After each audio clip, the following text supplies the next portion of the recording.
Hello students, आज हम class 8 का एक नया टॉपिक स्टार्ट करेंगे और नया चैप्टर स्टार्ट करने जा रहे हैं और उससे रिलेटेड कॉन्सेप्ट देख लेते हैं जो कि चैप्टर 15 का कॉन्सेप्ट है। चैप्टर 15 वैसे तो आपके बुक में जो मेरे पास जो बुक है उसमें कंबाइंड कर दिया गया, डेटा हैंडलिंग और प्रोबेबिलिटी को दोनों को मिलाकर कराया गया है, लेकिन मैं आपको प्रोबेबिलिटी चैप्टर पढ़ाऊँगा। ठीक है, तो फिलहाल के लिए 15.3 एक्सरसाइज जो है उसको देख लेते हैं। प्रोबेबिलिटी का टॉपिक है और जितने लोग अदर लोग देख रहे हैं मेरा वीडियो वो भी प्रोबेबिलिटी का टॉपिक अच्छे से समझ सकते हैं। आपके बुक में प्रोबेबिलिटी क्वेश्चन होगा, उसको देख लीजिएगा। ठीक है, चलिए अब प्रोबेबिलिटी का टॉपिक देखते हैं कि होता क्या है प्रोबेबिलिटी और कैसे इसको सॉल्व करते हैं। प्रोबेबिलिटी क्या होता है? प्रोबेबिलिटी को अगर मैं हिंदी में डिफाइन करूँ कि क्या होता है प्रोबेबिलिटी मतलब होता है जीतने के चांसेस, है ना, जीतने या हारने के चांसेस, किसी भी आउटकम के होने के चांसेस या ना होने के चांसेस को कहते हैं प्रोबेबिलिटी। जैसे नॉर्मली क्या होता है, लोग गेस करते हैं, जैसे कोई मैच हो रहा है ना, इंडिया और किसी कंट्री का मैच होता है, तो हम लोग क्या कहते हैं, अरे आज तो इंडिया के जीतने के बहुत ज़्यादा चांसेस हैं, है ना। या अक्सर कहते हैं कि 50-50 चांस है ना, इंडिया के जीतने के क्या है 50-50 चांसेस है। तो जब भी चांसेस की बात होती है, ऐसा कोई जगह जहाँ पे आप कोई चीज़ एग्जैक्ट ना बता पाओ, उसको आप चांस में बताओगे या केवल आप गेस कर पाओगे, वहाँ पे आप क्या लगाओगे, प्रोबेबिलिटी लगाओगे, क्योंकि प्रोबेबिलिटी टोटल क्या होता है, एक तरह का गेस होता है। ठीक है, अब देखिए कैसे करते हैं क्वेश्चंस को, उसको देख लेते हैं। सबसे पहले कुछ टर्म्स को देख लेते हैं। चांसेस टू विन और लॉस। प्रोबेबिलिटी क्या होता है? चांसेस टू विन और लॉस, किसी भी चीज़ कभी जीतने या कभी हारने के लॉस प्रोबेबिलिटी क्या होती है, चांसेस क्या होते हैं। और chances to occur an event और नॉट, किसी भी इवेंट के होने या ना होने की, जैसे बारिश होना या ना होना। अब भाई कोई बता थोड़ी सकता है कि बारिश होगा या नहीं होगा, है ना। वो भी क्या होता है, एक तरह का क्या होता है, प्रोबेबिलिटी के बेसिस पे बताते हैं। जो भी आपने न्यूज़ में देखा होगा कि आज कल बारिश होगा, तो वो एक तरह का क्या होता है, प्रोबेबिलिटी होता है कि हाँ 50% चांसेस है, 80% चांसेस है, 50% चांसेस है कि बारिश होगी। तो वो भी क्या होता है, एक तरह का प्रोबेबिलिटी के बेसिस पर आपको बताते हैं। ठीक है, तो चांसेस केवल होते हैं, वो एक तरह का प्रोबेबिलिटी होगा। अब आगे आते हैं, कुछ टर्म्स को देख लेते हैं। रैंडम एक्सपेरिमेंट क्या होता है? लिखा हुआ है in which possible outcome is in which possible outcome is known as result of the exact outcome is क्या मैंने लिखा हुआ है, in which possible outcome is known, है ना, जिसमें आपको पॉसिबल आउटकम क्या हो, नोन हो, पता हो। मतलब आपको अगर पॉसिबल आउटकम पता हो, जैसे कि एग्जांपल मैं आपको देता हूँ, ज़्यादा अच्छे समझ में आएगा। जैसे कि मान लीजिए आपने कॉइन टॉस किया है, कॉइन आपने टॉस किया तो क्या क्या आ सकता है, या तो हेड आएगा या तो टेल आएगा। तो केवल दो ही तो आउटकम है, इसमें दो ही आउटकम है। तो आपको आउटकम्स जो है, पॉसिबल आउटकम्स जो है वो क्या है, पता है। नोन मतलब पता है, but result of exact outcome is not known. अब रिजल्ट क्या आएगा? अब जब आप टॉस करोगे तो आपको पता है कि हेड आएगा टेल आएगा, नहीं पता है ना। तो अब ये आपने एक तरह का एक्सपेरिमेंट किया, आपने कॉइन को टॉस किया और आपको पता है कि या तो हेड आएगा या तो टेल आएगा, लेकिन क्या आएगा नहीं पता है। तो ऐसे इवेंट को क्या कहते हैं, ऐसे एक्सपेरिमेंट को क्या कहते हैं, रैंडम एक्सपेरिमेंट कहते हैं। क्या कहते हैं? Random experiment. ठीक है, होप से समझ में आया होगा। जैसे कि एग्जांपल है throwing a coin is random experiment. तो कॉइन को थ्रो करना वो कैसा एक्सपेरिमेंट होगा, रैंडम एक्सपेरिमेंट कहेंगे। ऐसे ही डाइस को थ्रो करना, अगर आप डाइस देखे होगे, लूडो खेलते हो आप लोग, है ना, तो आप डाइस थ्रो करते हो, आपको पता थोड़ी नहीं रहता है कि 1 आएगा, 2 आएगा या 6 आएगा, नहीं पता होता है। तो ये जो आप एक्सपेरिमेंट कर रहे हो या जो भी आप गेम खेल रहे हो, वो कैसा एक्सपेरिमेंट होता है, रैंडम एक्सपेरिमेंट होता है। ठीक है, आगे आते हैं ट्रायल। अब ट्रायल क्या होता है, ये सभी टर्म्स इतने इंपॉर्टेंट नहीं है, खाली समझ लीजिए। ऐसे ही हम क्वेश्चन जब समझेंगे ज़्यादा अच्छे से आपको प्रोबेबिलिटी समझ में आएगा। ठीक है, process of conducting an experiment, मतलब आप कोई एक्सपेरिमेंट को कंडक्ट कर रहे हो। जैसे आप कॉइन को टॉस करने जा रहे हो, तो इसके लिए आप एक प्रोसेस करोगे ना भाई, कॉइन लोगे, उसको उछालोगे, तो एक तरह का पूरा आपने प्रोसेस किया है। तो process of conducting an experiment is known as trial. इसे क्या कहते हैं, ट्रायल कहते हैं। अब ट्रायल कई बार हो सकता है, आप एक बार ट्रायल करो, एक बार 2 बार टॉस करो, या होता है 3 बार टॉस करो। अक्सर क्या होता है, हम लोग गेम खेलते हैं तो मान लीजिए एक बार हेड आया, नहीं हम नहीं मानेंगे, ये नहीं मानेंगे, दूसरा वाला करेंगे ना, दूसरा वाला। फिर क्या होता है, फिर 2 बार टॉस किया। अब हम लोग अपने वाली बात करते हैं। हम लोग क्या होता था, एक बार मान लो हार के गलती से, तो जबरदस्ती बड़े भाई या छोटे दोस्तों से लड़ाई कर लेते थे, अरे हाँ एक बार फिर से करते हैं, अब हम हार गए। दोबारा टॉस किया, दोबारा मान लो हार गए, कहते एक काम करते हैं, अभी 2 बार नहीं होता है, 3 बार किया था, 3 बार अच्छा होता है, 2 बार करना अच्छा नहीं होता है ना, 3 बार अच्छा होता है। होप सो आप लोगों ने भी किया होगा, है ना।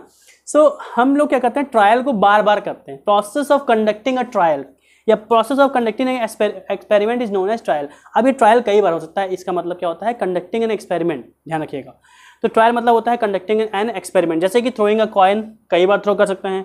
Pick a card from a pack of card, जो कार्ड्स आता है, कार्ड जिस पे खेलते हो आप लोग कार्ड्स, उसमें से पिक करना कार्ड्स। तो आप जरूरी थोड़ी ना एक बार पिक करोगे, हो सकता है कई बार पिक करो, तो एक्सपेरिमेंट कई बार हो सकता है, ठीक है, ध्यान रखिएगा। तो कंडक्टिंग एन एक्सपेरिमेंट जो होता है वो उसे कहते हैं ट्रायल। आगे कहते हैं outcome, the result of a trial is outcome. जब आपने ट्रायल कंडक्ट, जैसे मान लिया आपने कॉइन टॉस किया, रिजल्ट क्या आया, हेड आया, रिजल्ट क्या आया, हेड आया।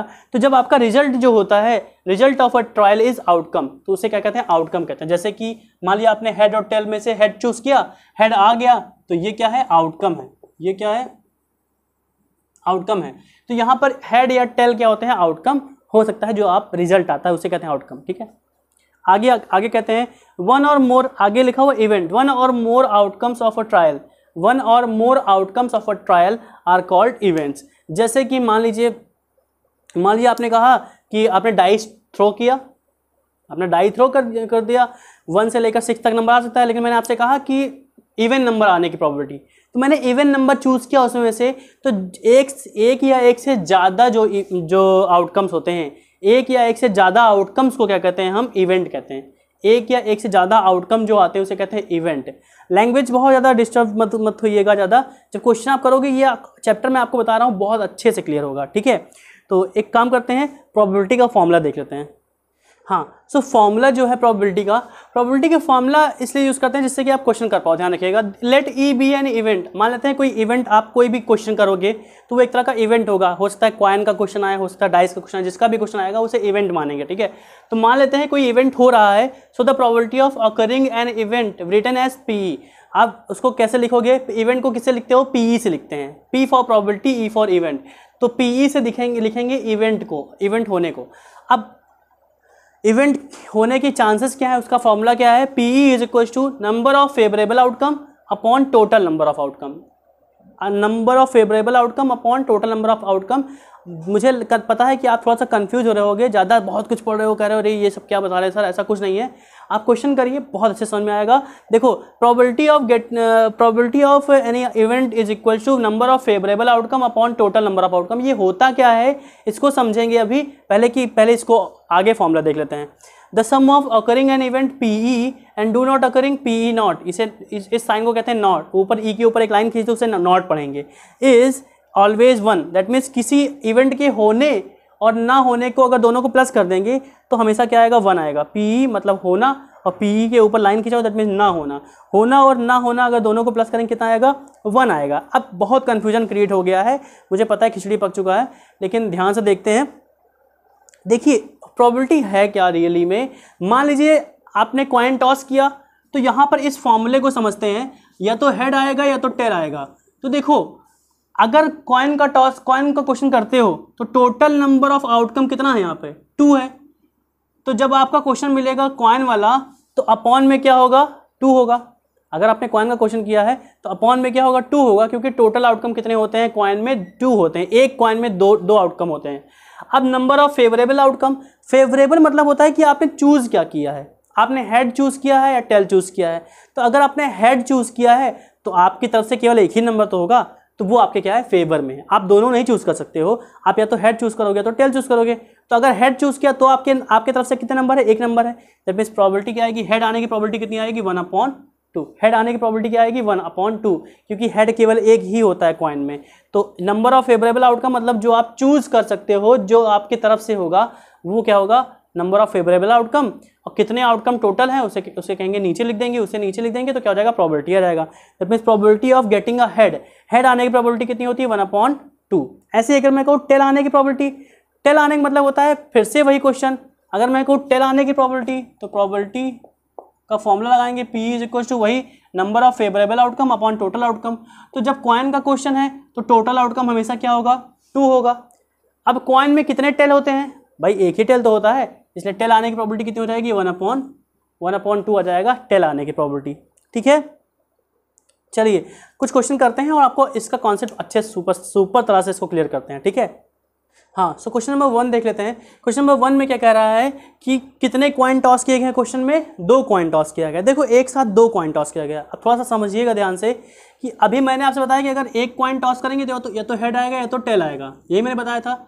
लेकिन जब 2 कॉइन टॉस करेंगे तो देखो क्या आएगा। मान लो आपने पहले ऐसे कॉइन टॉस किया, तो मान लो पहला वाला कॉइन गिरा, उसमें हेड आया, दूसरा वाला कॉइन गिरा, उसमें भी क्या आ गया, हेड आ गया। तो एक तो हो सकता है हेड हेड, हो सकता है दोनों गिरा तो क्या आया, हेड हेड आया। हो सकता है दोनों कॉइन टॉस किया, आपने नीचे गिरा, क्या आया, टेल टेल आ गया। या तो हो सकता है दोनों में टेल आ रहा है, या तो दोनों में हेड आ गया। एक तो ये होता है। अभी और क्या होता है, हो सकता है पहले वाले में हेड आ गया, दूसरे वाले में टेल आ गया, तो हो सकता है हेड टेल आ गया होगा। पहले वाले में हेड, दूसरे वाले में टेल आया। ऐसा भी तो होता है कि पहले वाले में टेल आया, दूसरे वाले में हेड आया, तो टेल हेड भी हो सकता है ना।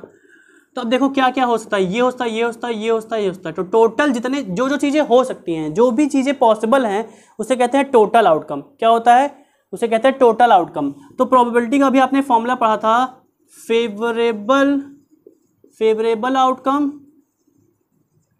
अपॉन टोटल आउटकम, ये तो पढ़ा था।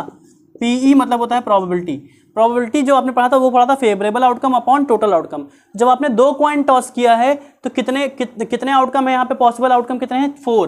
दैट मीन्स टोटल आउटकम क्या है, 4। तो नीचे क्या लिखेंगे, 4 लिखेंगे। ऊपर देखो क्या लिखेंगे, क्वेश्चन पढ़ते हैं, टू टेल आने की प्रोबेबिलिटी। तो देखो इसमें क्या 2 टेल है, नहीं। इसमें क्या 2 टेल है, नहीं। इसमें क्या 2 टेल है, नहीं। कहाँ 2 टेल है, केवल यहाँ है। 4 में से केवल एक ही नंबर ऐसा जहाँ पे 2 टेल है, दैट मीन्स क्या आ गया, 1 अपॉन क्या आ जाएगा, 4। 2 टेल आने की प्रोबेबिलिटी कितनी है, 1/4 है। ठीक है, अब ये तो हो गया पहला क्वेश्चन। अब कह रहा है 1 हेड आने की प्रोबेबिलिटी। देखो यहाँ पे भी 1 हेड, यहाँ पे भी 1 हेड है। कहाँ पे 1, कितने जगह पे 1 हेड है, 2 जगह पे 1 हेड है। दैट मीन्स 2 अपॉन क्या, नीचे हमेशा 4 रहेगा। 2 कॉइन का क्वेश्चन हमेशा नीचे 4 रहेगा, क्योंकि 4 आउटकम हमेशा पॉसिबल है। तो नीचे तो हमेशा सब हर क्वेश्चन में नीचे क्या होगा, 4 होगा। इसमें भी 4, इसमें भी 4, इसमें भी 4, और इसमें भी अपॉन में क्या होगा, 4। अब ऊपर वाला खाली पता करते हैं। देखो जब आप 1 हेड निकालोगे तो इसमें भी 1 हेड है और इसमें भी 1 हेड है। कितने जगह पर 1 हेड आ गया, 2 जगह पर। तो 2 अपॉन क्या आ गया, 4। इसको सॉल्व कर लो, 2 1 जा 2, 2 2 जा 4। क्या आएगा प्रोबेबिलिटी 1/2 आया। ठीक है, आगे नो टेल मतलब टेल आना ही नहीं चाहिए। तो इसमें भी टेल है, इसमें भी टेल है, इसमें भी टेल है, मतलब ये नहीं लेना है हमको वो लेना है जिसमें टेल ना हो। तो केवल एक ही जगह पर तो टेल नहीं आया है, दैट मीन्स 1 अपॉन क्या जाएगा, 4। आगे कह रहा है एटलीस्ट 1 टेल। एटलीस्ट मतलब होता है कम से कम एक टेल होना चाहिए, ज़्यादा ज़्यादा जितना भी हो कोई फर्क नहीं पड़ता है। एटलीस्ट 1 टेल मतलब देखो इसमें भी कम से कम एक टेल तो है ही, इसमें भी कम से कम, इसमें भी एक टेल है और इसमें भी तो टेल है। देखो अगर आप मान लो पापा से पैसे मांगते हो तो कहते हो पापा पैसा दे दीजिए, तो पापा कहते हैं कितना पैसा बेटा, तो कम से कम 10 रुपया तो दे ही दीजिए, है ना, कम से कम 10 रुपया तो दे ही दीजिए, बोलते हो ना ऐसे। अब कम से कम 10 रुपया मतलब ये थोड़ी होता है खाली 10 रुपया दे सकते हैं। पापा का मन करेगा तो उसका 10 की जगह 20 दे देंगे। कम से कम अगर आप बोलोगे तो वो कम से कम 10 देंगे, उससे ज़्यादा भी दे सकते हैं, है ना। तो एटलीस्ट का मतलब यही होता है कि कम से कम अगर एक टेल बोला है, एटलीस्ट 1 टेल बोला है, दैट मीन्स एटलीस्ट में ये तो आएगा ही आएगा, साथ में ये भी आ जाएगा। दैट मीन्स 3 अपॉन, एटलीस्ट में कितने नंबर हैं, एटलीस्ट कितने जगह पे है, 3 जगह पे, 1 2 3। एटलीस्ट कितने हैं, एटलीस्ट 3 टेल, एटलीस्ट 1 टेल मतलब हो गया 3। आपकी तरफ से कितने आउटकम, फेवरेबल आउटकम कितने हैं, 3 नंबर आपकी तरफ से हैं। 3/4 ये हो गया इसकी probability. Almost 1 tail, almost 1 tail मतलब केवल 1 टेल होना चाहिए। ऑलमोस्ट मतलब केवल 1 टेल होना चाहिए। देखो यहाँ पे 1 टेल है और यहाँ पे 1 टेल है, यहाँ पे 1 टेल नहीं, यहाँ पे 2 टेल है, इसलिए हम इसको नहीं ले सकते हैं। तो ऑलमोस्ट 1 टेल मतलब ये हो गया आपका ऑलमोस्ट कितने जगह पर है, 2 जगह पर। दैट मीन्स 2/4, इसको कट कर दीजिएगा, 1/2 आया। क्या आया प्रोबेबिलिटी, 1/2। ठीक है, होप सो समझ में आया है। अभी कुछ क्वेश्चन और करेंगे और आपका ये कॉन्सेप्ट बहुत अच्छे से क्लियर हो जाएगा, बहुत आराम से समझ में आएगा, लेकिन पूरा वीडियो देखोगे तो। ठीक है, चलिए हाँ, सो क्वेश्चन नंबर 2 देखते हैं। सेकंड में क्या दिया हुआ है कि एक बैग है या एक बॉक्स ले लिया गया है। अब क्वेश्चन पढ़ लीजिएगा, उसमें एक बॉक्स ले लिया है, सपोज उसमें क्या हुआ, कार्ड ले लिए गए, छोटे छोटे पेज आपने फाड़ लिए, उसमें क्या लिया, नंबर लिख दिया। अब कौन से नंबर लिखे हैं, नंबर उसने बोला था कि प्राइम नंबर बिटवीन 1 and 20, 1 से लेकर 20 के बीच में जितने भी प्राइम नंबर होते हैं उनको एक पेज पर लिख लिया गया। प्राइम नंबर कौन से होते हैं, किसको कहते हैं प्राइम नंबर, जो खुद से कटता है और 1 से कटता है उसे कहते हैं प्राइम नंबर। तो 2 से स्टार्ट होता है प्राइम नंबर, 1 से नहीं स्टार्ट होता, ध्यान रखिएगा। ना ही 1 प्राइम है ना ही कंपोजिट है।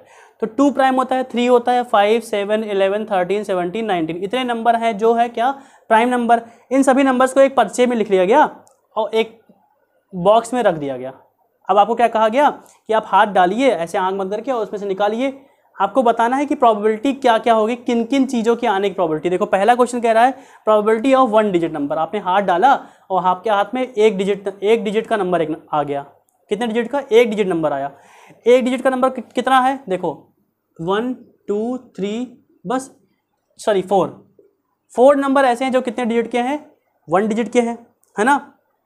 तो सबसे पहले आपको पता है फॉर्मूला क्या होता है, favourable outcome upon total outcome. सबसे पहले आपको टोटल आउटकम पता करना जरूरी है। सबसे पहले लिख दो टोटल आउटकम कितने, काउंट कर लो कितने नंबर यहाँ से यहाँ तक लिखे हैं, 3 3 6 7 8, टोटल आउटकम कितना है, 8 है। दैट मीन्स जब भी आप प्रोबेबिलिटी निकालोगे इस क्वेश्चन में सबके लिए प्रोबेबिलिटी में नीचे क्या रखेंगे, 8 रखेंगे। क्या रखेंगे, 8। क्यों, क्योंकि टोटल आउटकम कितने हैं, टोटल नंबर कितने, 8 है। चलिए ऊपर फेवरेबल आउटकम। अब फेवरेबल की क्या कैसे देखेंगे, फेवरेबल क्वेश्चन से मिलता है 1 डिजिट नंबर। तो देख लो कितने ऐसे नंबर जो 1 डिजिट के हैं, तो 1 2 3 4, कितने नंबर है, 4। दैट मीन्स 4/8 क्या आएगा, 1/, आंसर क्या है 1/2।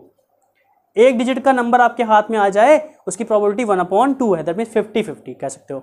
आगे a number greater than 7, a number greater than 7, 7 से बड़ा नंबर आने की प्रोबेबिलिटी। देखो 7 से बड़ा कौन कौन है, 7 से बड़ा मतलब 7 नहीं ले सकते हैं, तो 7 से बड़ा एक ये है 1 2 3 4। 7 से बड़ा कितने नंबर है, 4 नंबर। दैट मीन्स 4/, कितना, 8। हमेशा अपॉन में 8 रहेगा, ठीक है। 4 1 जा 4, 4 2 जा 8, कितना आया। 7 से बड़ा नंबर आपके हाथ में आ जाए उसकी प्रोबेबिलिटी कितनी है, 4/8, जिसे काटने पर क्या आएगा, 1/2 आएगा।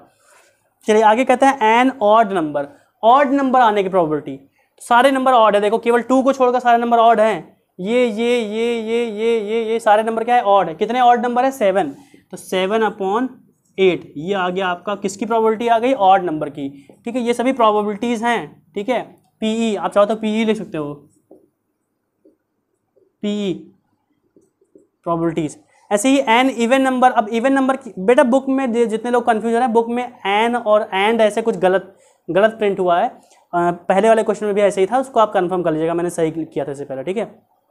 सो एन इवन नंबर, कितने इवन नंबर है, एक इवन नंबर है, तो एक ही इवन नंबर, दैट मीन्स 1/8 क्या आएगा, इवन नंबर की प्रोबेबिलिटी कितनी आ गई, 1/8। देखो होप सो आपको क्वेश्चन समझ में आया होगा। अभी और भी क्वेश्चन है और आपके डाउट और अच्छे से क्लियर करेंगे इसका, और थोड़ा आराम से देखिए वीडियोस को, रिलैक्स होकर देखोगे ना तो आपको प्रोबेबिलिटी बहुत आसान लगेगी, ठीक है। चलिए बाकी क्वेश्चन अगले वीडियो में देखेंगे, और अभी के लिए थैंक यू। अगर आपको मेरी टीचिंग समझ में आ रही है तो please don't forget to like share subscribe, comment करिए, रिप्लाई करिए और शेयर करिए, बच्चों को अपने दोस्तों को शेयर करिए, दिखाइए कि हाँ मैं पढ़ा रहा हूँ, ठीक है। चलिए थैंक यू सो मच।